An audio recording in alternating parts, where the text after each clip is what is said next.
ஆமாங்க. சாமி கிட்டயாவது பெருசா கேட்கலாமே. அதுல என்ன கஞ்சத்தனம்? நம்ம கடை நல்லா வரணும், பொறக்க போற குழந்தை நல்லா பொறக்கணும் அப்படின்லாம் கரெக்டா வேண்டிக்கிட்டல. ஏன்னா பொதுவா வேணும்னா பத்தாது. குறிப்பா நமக்கு என்ன வேணும்னு கேட்கணும்.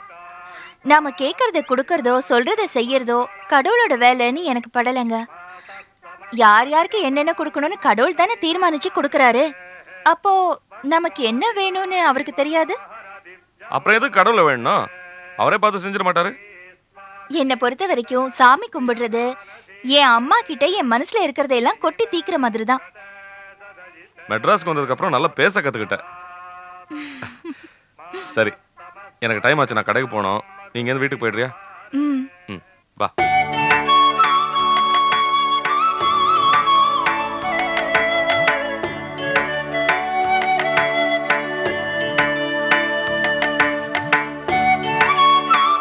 அடடே, வாங்க வாங்க. என்ன ரெண்டு பேரும் கோயிலுக்கு வந்தீங்களா? பார்த்தா எப்படி தெரியுது? எங்க அப்பா அம்மா. ஆ. ஏமா, உங்க மகனை கூட்டிக்கிட்டு கோயிலுக்கு வந்திருக்கீங்களே, சாமி கும்பிடவா இல்ல இங்கேயும் வசூலுக்கா?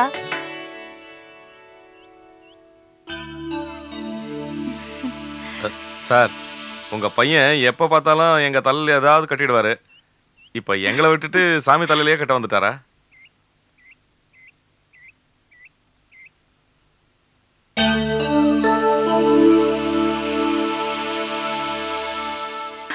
ஆ.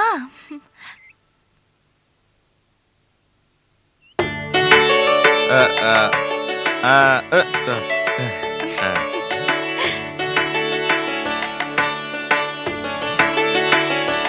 ஆ. ம். ஆ. ம். ஆ.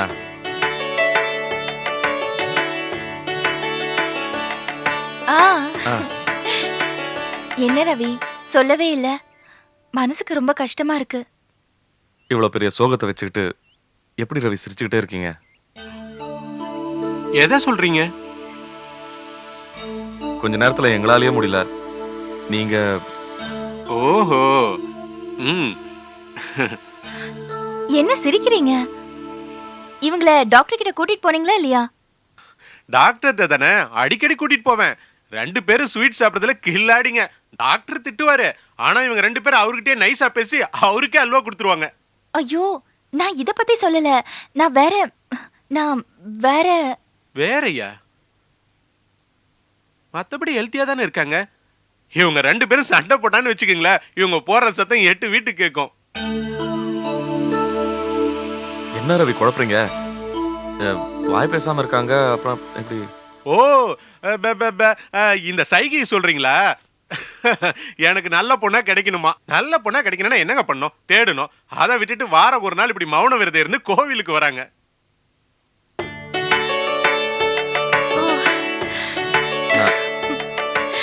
நாங்க தப்பா புரிஞ்சுக்கிட்டோம். புரிஞ்சு போச்சு. ஏங்க உங்களால கூட கெஸ் பண்ண முடியல?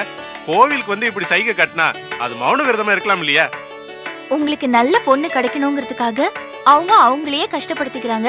நீங்க என்னடானா கிண்டல் பண்றீங்களா? அட நீங்க வேற. இது போகாத ஊருக்கு வழி.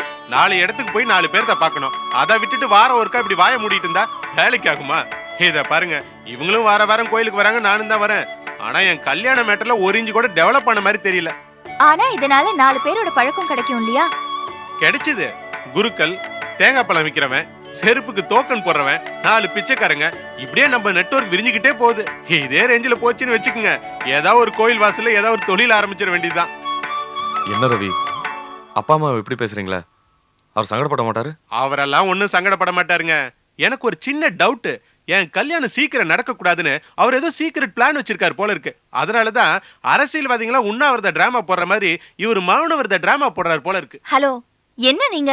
என்னதான் கிண்டல் ஆனாலும் அதுக்கு ஒரு லிமிட் வேண்டாமா? அப்பா அம்மாவை போய் இப்படி எல்லாம் பேசலாமா?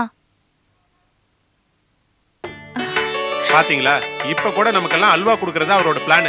ஆனா ஸ்டால்ல லட்டு தான் இருந்திருக்கு. அவங்களுக்கு லட்டு கொடுத்த சாக்குல நீங்களும் 4 அடிங்க. உங்களெல்லாம் பார்க்கும்போது எப்போ இதே மாதிரி நீங்க வீட்டுல ஜாலியா ரகளையா இருப்பீங்க போல இருக்கு. நீங்க சொல்றது கரெக்ட் தான் சார். ஆனா கல்யாணத்துக்கு அப்புறம் அப்படி இருக்க முடியுமான்னு சொல்ல முடியாது. எனக்கு வர பொண்டாட்டி தான் பாவம். இவங்க 2 பேர்த்திட்டையும் மாட்டிட்டு திணற போறா. ஆனா எங்க வீட்லயும் ஒரு நல்ல விஷயம் இருக்கு. என்னது? உறுதியா வாரத்துல ஒரு நாள் இந்த மாமனார் மாமியார் டார்ச்சர் இருக்காது இந்த மௌன விரதத்தால.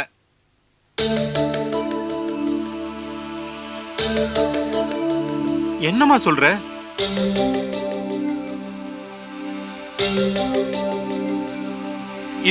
இதுதான் பிரச்சனையே. வா உட்காரு சாப்பிடு போனா என்னால ஈஸியா புரிஞ்சுக்க முடியும். நீ பாட்டு உன் சைகையை கட்டுரை எழுதுற மாதிரி எழுதிக்கிட்டே போனா அப்பா உங்களுக்காவது புரியுதா? இன்னொரு தடவை சொல்லுமா.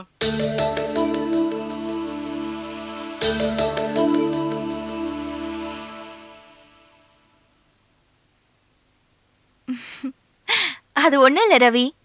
உங்களுக்கு பொண்டாட்டியா வரவங்க அவங்களுக்கு மருமக கிடையாதான், மக மாதிரி பாத்துக்குவாங்களாம். அவங்க கூட சண்டையே போட மாட்டாங்களாம். பரவாயில்லையே, அவங்க லாங்குவேஜ் கொஞ்ச நேரத்துல புரிஞ்சுக்கிட்டீங்க. ஆமா, நீ வர்ற மருமகளை பேசியே கொள்ளணும் இல்ல, இது ஒன்னே போதும். அப்ப நாங்க கிளம்புறோம். ஆமாமா, நான் ரொம்ப அறுத்துட்டேன்ல. ஐயோ அப்படிலாம் ஒண்ணும் இல்ல, கடைக்கு போனோம், லேட் ஆச்சு. நானும் போய் எனக்குன்னு பிறந்த பொண்ணு அங்க பிரதட்சணை பண்ணுதான்னு பாக்குறேன். வரேங்க.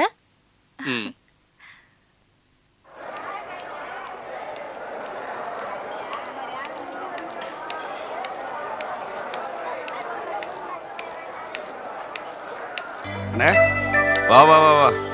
என்னண்ணே விருந்தாளி கூப்பிடுற மாதிரி கூப்பிடுறீங்க? முத நாள் இல்ல, மனசுல கடவுளை வேண்டிட்டு உட்காரு. அப்புறம் நம்ம பிசினஸ் பத்தி தான் உனக்கு தெரியும். காய்கறி எல்லாம் மொத்தமா வாங்கிட்டு சப்ளை பண்றது தெரியுண்ணே. அப்புறம் இதெல்லாம் நம்ம கணக்கு வழக்கு நோட்டுங்க. இதுல நம்ம சப்ளை பண்றவங்க விவரம் எல்லாம் இருக்கு. இதுல நம்ம வாங்குறோம்ல அவங்க விவரம் எல்லாம் இருக்கு. பெரும்பாலும் எல்லாம் வெளியூர் பாட்டிங்க தான். எல்லாரும் ஃபோன் நம்பரும் இதுல இருக்கு. அப்பப்போ ஃபோன் பண்ணி நமக்கு என்ன டிமாண்டுங்கிறது சொல்லிடு. அவங்களும் அப்பப்போ ஃபோன் பண்ணுவாங்க. சரி. அப்புறம் இதை பாரு, இந்த நோட்ல வரவு செலவு இந்த கணக்கெல்லாம் எழுதிக்கோ. இது நம்ம பேங்கோட செக் புக்கு, பாஸ்புக்கு எல்லாமே. 1000 ரூபாய்க்கு மேலே பேமெண்ட் இருந்தால் எப்போவுமே செக் பேமெண்ட் தான். சரி. அப்புறம் என்ன, அக்கௌண்ட் எல்லாம் கரெக்டாக மெயின்டைன் பண்ணிக்க. எந்த செலவானாலும் வவுச்சர் எழுத மட்டும் மறந்துடாத. புரியுதா? அதான் சின்ன பிள்ளைக்கு சொல்கிற மாதிரி சொல்கிறீங்களே, புரியுதுண்ணே. அப்புறம் ராகவபுரம் 3வது கிராஸு நம்பர் 27 மாரியப்பன்னு ஒருத்தர் இருப்பார். அவர்கிட்ட இந்த செக்கை கொண்டு போய் கொடுத்துரு. ஐயோ, எனக்கு அவர் யாருன்னே தெரியாதுண்ணே. அதான்ப்பா, பசரம்மா சிகப்பா இருப்பாரு, மீசெல்லாம் வச்சுக்கிட்டு. அது இல்லைண்ணே, எனக்கு இந்த ஏரியாவே தெரியாது. ஏண்டா கேட்டுக்கிட்டு போயிட மாட்டேன்? அப்படி இல்லைண்ணே, வேலை தப்பாயிடக்கூடாது. பெரிய அமௌண்ட்டு கிராஸ் பண்ணாமல் பேரர் செக்கை வேறு கொடுக்குறீங்களே, அதான். ஏண்ணே ஒன்று வேணா பண்ணலாமாண்ணே? நம்ம பயணி வந்தவொடனே அவங்ககிட்ட வேணா கொடுத்து அமிச்சிடலாமா? நான் கடையை பார்த்துக்கிறேன். வேலை தப்பு செஞ்சிடக்கூடாதுன்னு சொல்லிட்டு நீயே முட்டாள்தனமான ஐடியா கொடுக்குறிய. ஏண்ணே ஏன் இப்படி சொல்கிறீங்க? செல்வம், பண விஷயத்தில் யாரையும் நம்பிடாத. இந்த பழனி இருக்கானே, அவனுக்கு பண ஆசை கொஞ்சம் அதிகமாக கமிஷன் கிடைக்குங்கிறதுனால தான் என்கிட்ட வந்து வேலை பார்க்குறான். கிராஸ் பண்ணாத வேற செக்கு ஜாகிரதையாக இருக்கணும். நீ தானே சொன்ன, நீயே கொடுத்துருப்ப சொல்கிற. பெரிய அமௌண்ட் வர எடுத்துகிட்டு எஸ்கேப் ஆகிட்டா என்ன பண்ணுறது? பாரு செல்வம், பண விஷயத்தில் யாரையும் நம்பிடாத.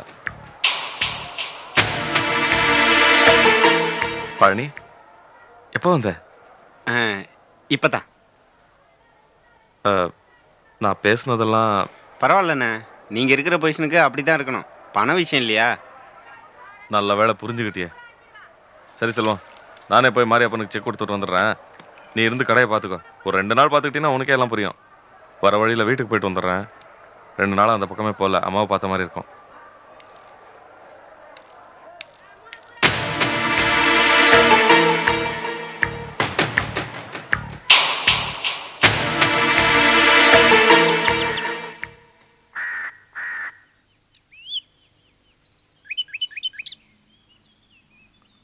மாமா, என்ன மாமா கூப்பிட்டு அனுப்பிச்சிருந்தீங்களா?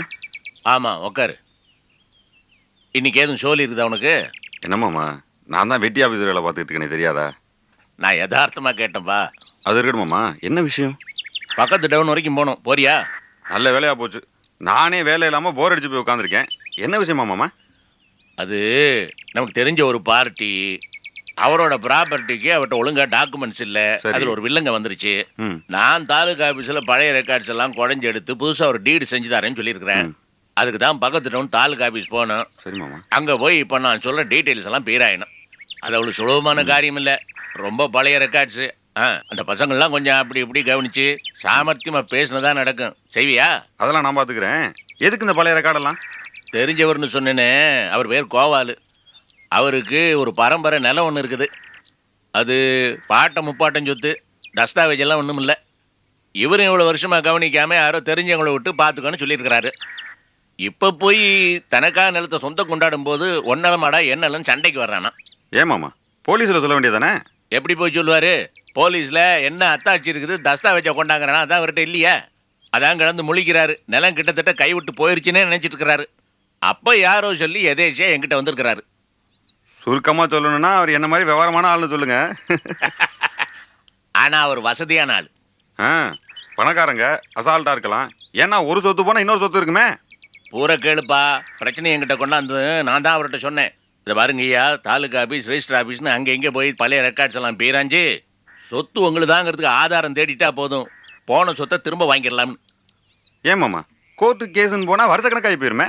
அதனால தான் ரெண்டு பார்ட்டியுமே கோர்ட் பக்கம் போகிறதுக்கே தயாராக இல்லை. ஆனால் போலீஸில் சொல்கிறான், இதை பாருங்கய்யா, சொத்து உங்கள் பரம்பரை சொத்து தாங்கிறதுக்கு ஆதாரம் தஸ்தாவேஜெல்லாம் கொண்டாங்க, பாக்கியை நான் அங்கே பார்த்துக்கிறேன். யார் உங்கள் நிலத்தை ஆக்கிரமிச்சிருக்காங்களோ அவங்கள நான் விரட்டி கொடுக்குறேன், எங்களை நீங்கள் கொஞ்சம் கவனிச்சுங்க. அவனை கவனிக்கிறத விடு, இது நல்லபடியாக முடிஞ்சா பார்ட்டியே எனக்கு கணிசமாக ஒரு தொகை தரேன்னு சொல்லியிருக்கிறாரு. இதே ஏமாமா இப்படி லேட்டா சொல்லிட்டு இருக்கீங்க? நம்ம பணத்துக்கு எவ்வளவு கஷ்டப்பட்டுட்டு இருக்கோம். நான் இப்போ கிளம்புறேன். இந்த சொத்தை கோபாலுக்கு வாங்கி கொடுத்துட்டு தான் மறுவேலை. அங்கே போய் என்னன்னு கேட்பேன். கோபால் நில பத்திரத்தை கொடுண்ணா. பா விவரம் சொல்ல வேணாமா? கோபால் நிலம் எங்கே இருக்குது, சுத்து வட்டாரத்தில் என்னெல்லாம் இருக்குது, இதெல்லாம் இதில் குறித்து வச்சிருக்கிறேன். இதை காமிச்சு கேளு, அவன் பழைய ரெக்கார்டெல்லாம் எடுப்பான். சிதம்பரம் யாரு? அட கணேசா, ஐயாவா, என்னையா அத்தி பூத்தாப்புல? வாங்க. வா வா வா எங்கேயாவது வெளியில போயிருப்போன்னு சந்தேகத்திலே வந்தேன். நல்ல வேலை வீட்டிலே இருக்கேப்பா. வா வா உட்காரு வா வா. ஒரு அவசர வேலையா என் மருமக புள்ளைய வெளியே அனுப்பிச்சிட்டு இருக்கிறேன். ஆமா, எங்க உன் பொண்ணுகளே காணோம்? ஒன்னும் ஒரு வேலையா போயிருக்குது. இந்த பாரு, நீ வந்திருக்கிற, உனக்கு ஒரு வாய் காய்ப்பு கொடுக்க கூட வீட்டுல பொண்ணுங்க இல்ல. அதனால என்னப்பா? சொல்லுப்பா, வராத இவ்வளவு தூரம் வீடு தேடி வந்திருக்கிற, என்ன விஷயம்? அது ஒண்ணு இல்ல சிதம்பரம், பையனுக்கு கல்யாணம் பண்ணலான்னு இருக்கேன். அதுக்காக பொண்ணு தேடிட்டு இருக்கேன். அதை செய்ய வேண்டியதானே? பையனுக்கு வேலை ஆயிடுச்சு, அடுத்து கல்யாணம் ஆகணும்ல. அதான் சிதம்பரம், பையன் மெட்ராஸ்ல வேலையா இருக்கான். அதனால மெட்ராஸ்ல இருக்கிற படிச்சவனா தேடிட்டு இருக்கோம்.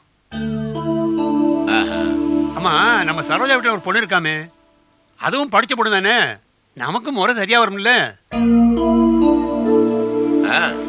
அவங்க வீட்டு ஆண் எப்படி பொண்ணு எப்படின்னு உங்க கிட்ட அபிப்பிராயம் கேட்கலாம் வந்தேன். நீங்க சொல்றத வச்சுதான் நான் முடிவு பண்ணணும். சரோட மாமியார் குணம் எப்படி, அங்க சம்பந்தம் பண்ண ஒத்து வருமான்னு நீங்க தான் சொல்லணும். சரோட மாமியாரா? அது சரியான கோவக்கார பொம்பளையாச்சே. போசு கொஞ்சம் சுமாரு, நான் பேசிட்டு இருக்கேன்ல. அது ஒண்ணுமில்ல கணேஷ், அந்த அம்மா கொஞ்சம் முன்கோபக்காரி. அதை பத்தி உனக்கு என்னப்பா கவலை? நீ என்ன பொண்ணு கொடுக்கவா போற? மாமியாரை பத்தி கவலைப்பட, பொண்ணு எடுக்க தானே போற. அது என்னமோ உண்மைதான். இதை பாருப்பா, நான் சொல்லி அனுப்புறேன், நீ போய் பாரு, பிடிச்சிருந்தா மேற்கொண்டு பேசுவோம். என்ன சிதம்பரம், நீ என்னமோ எங்களை தனியா ஒதுக்கி விடுற மாதிரி பேசுற? அந்த வீட்டுல சம்மந்தம் பண்ணவன் நீ இல்ல முன்னு நடத்தி வைக்கணும்.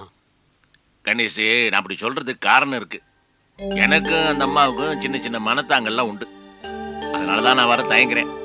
நான் வந்தேன்னா அவங்க ரெண்டு பேருக்கு பேசுறதுக்கு தர்ம சங்கடமா இருக்கும்.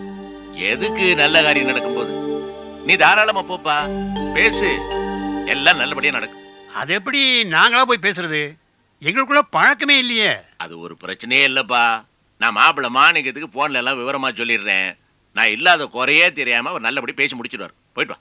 ரொம்ப சந்தோஷம். நான் போயிட்டு வரட்டுமா?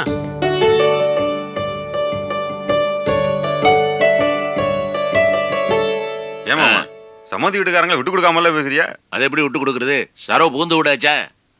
நீங்க எவ்வளவு நல்ல விதமா நடந்துக்கிட்டாலும் அந்த அம்மா புரிஞ்சுக்க போறது இல்ல. அப்பப்ப அவமானப்படுத்திட்டு தான் இருக்கும். அதை பத்தி எனக்கு கவலையே இல்லை. நம்ம மனசுக்கு தெரியுமில்ல நம்ம நல்லவனா கெட்டவனான்னு. அது போரும் போஸ், நீ என்ன பண்ற? நான் சொன்ன வேலையை செய்யற.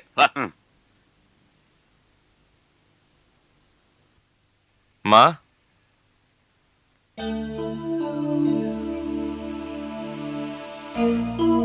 என்னம்மா என்கிட்ட பேச மாட்டீங்களா? நான் என்னம்மா பண்ண? ஏமா என் மனசை நோக்கடிக்கிறீங்க? என்ன அம்மா உன் மனசு நோக்கடிக்கிறாங்களா இல்ல நீ அவங்க மனசு நோக்கடிக்கிறியா? ஏன் நான் 2 நாள் இந்த பக்கம் வந்து எட்டி பார்க்கல? எங்களெல்லாம் ஒரேடியா மறந்துட்டியா? ஏ, நீ யாரடி கூறு கட்டவ? அவர்கிட்ட போய் இதெல்லாம் கேட்டுக்கிட்டு அவர் என்ன முன்ன மாதிரி வெட்டி பயலா? அவருக்கு 1000 வேலை இருக்கும். புது கடை, புது வீடு, அதுவும் புதுசா புடிச்சு போயிட்ட பொண்டாட்டி வேற. இதையெல்லாம் கவனிக்க வேண்டாமா? அதையெல்லாம் விட்டுட்டு இந்த பீட புடிச்ச வீட்டுல இருக்கிற தரித்திரம் புடிச்ச உன்னையும் என்னையும் அவர் எங்கடி வந்து பார்க்க போறாரு? மா என்னம்மா நீங்க 2 நாளா ரொம்ப வேலை, டைமே இல்லாம தான் வர முடியல. அது எப்படி நிர்மலா டயம் இருக்கும்? தனியா போனதும் அவனுக்கு மந்திரம் போட்டு மயக்க வச்சிருக்காளே இந்த ஊம குசும்பி, அவளுக்கு புடவை துவச்சு போடணும், காலமிக்க விடணும். அதுக்கே நேரம் பத்தாது. அப்புறம் எப்படி பெத்தவளையும் கூட பிறந்தவளையும் பாக்குறதுக்கு நேரம் இருக்கும்? மா என்ன இத்தனை வருஷமா வளர்த்து ஒவ்வொரு சந்தர்ப்பத்திலையும் பார்த்திருப்பீங்க. இவ்வளவுதான் என்ன புரிஞ்சுக்கிட்டது. மா சந்தர்ப்ப சூழ்நிலை வர முடியல, அதுக்கு இப்படி இல்லாம பேசுறது? பேசாம என்ன பண்ணுவாங்க? நீங்க வரலன்னு 2 நாளா பல்லுல பச்சை தண்ணி கூட படாம பட்னியா இருக்காங்க. அது தெரியுமா உங்களுக்கு? அம்மா என்னம்மா அநியாயம் இது? ஏன் சாப்பிடல? ஏண்டி முட்டாச்சிருக்கி, உன் வாயை வச்சுக்கிட்டு சும்மா இருக்க மாட்டேன்? நான் சாப்பிடுறேன், சாப்பிடாம போறேன், இல்ல பட்னி கடந்து செத்துதான் போறேன். அது எதுக்குடி நீ தம்பட்ட அடிக்கிற? நான் ஒண்ணு யாரையும் எதிர்பார்த்து இல்ல, எனக்கு ஒண்ணு எவன் தயவு தேவையில்லை. நான் செத்துட்டேன்னா கூட இந்த வீட்டுல சாக மாட்டேன். தெரு ஓரத்துலதான் என் பொண்ணு கிடக்கும். அப்பதான் அனாதை போனோன்னு கார்பரேஷன் வண்டி வந்து என்ன அள்ளிக்கிட்டு போகும். என்ன தூக்கி கொண்டுகிட்டு போற சிரமத்தை கூட யாருக்கு கொடுக்க மாட்டேன்.